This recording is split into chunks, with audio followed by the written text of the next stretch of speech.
Hi, John McManamy.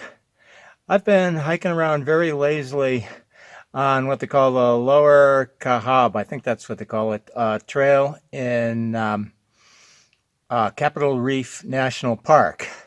And okay, yesterday I turned 70 and I've been getting a lot of feedback. And this wasn't just from turning 70, but in the last month or so, on people calling me wise elder or wise one. So, what's that all about? Well, on my hike today, I've had a lot of time to think about that. Okay, so wise elder. I think we got the choice when we get older of embracing, our seniority. We can either turn into a grouch, like a grumpy old man, or a wise elder. Now, don't get me wrong. When you reach 70, we've got license to be grouchy and grumpy old men too. Uh, but wise elder, it kind of implies, Gandalf or Obi-Wan Kenobi, which is really cool and which I really like embracing. So what does it mean? Well, the way I see it, wise elders have something to contribute in society. We have something to give to earlier generations. Not no, an earlier generation, they're dead. So newer generations here. So what's happened is, we've been kicked around, bashed and beaten up so many times that we've had endless chances to pick ourselves up from scratch and heal ourselves. And this healing process gives us wisdom. We become healers just by default. We've also had to relearn things so many times because often the old ways that used to work for us don't work anymore. So we've had to come up with new ways. So as well as healers, we become teachers. And if you want to throw in spiritual guides, maybe we're a bit of spiritual guides.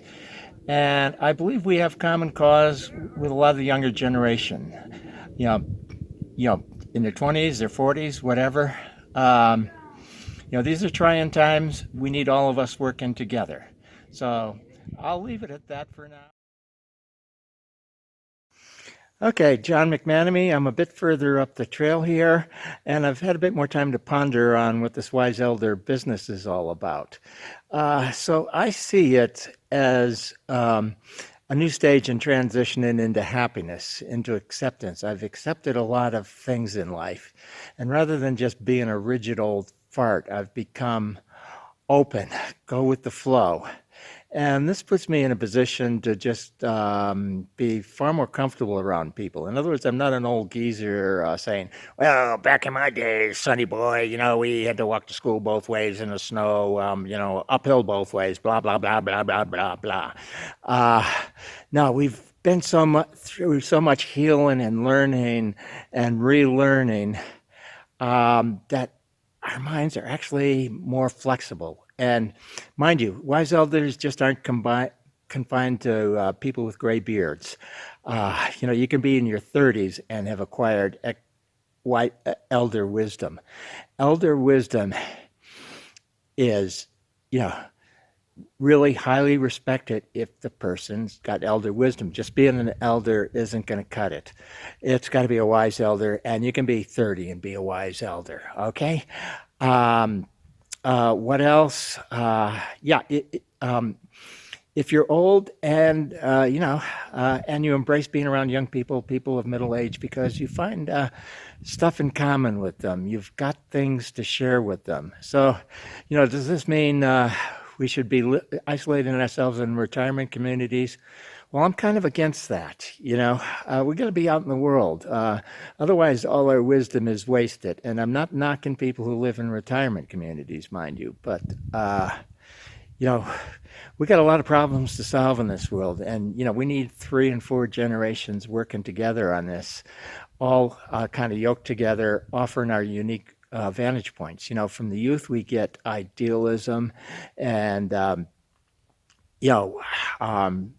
the urge to and motivation, the urge to do stuff.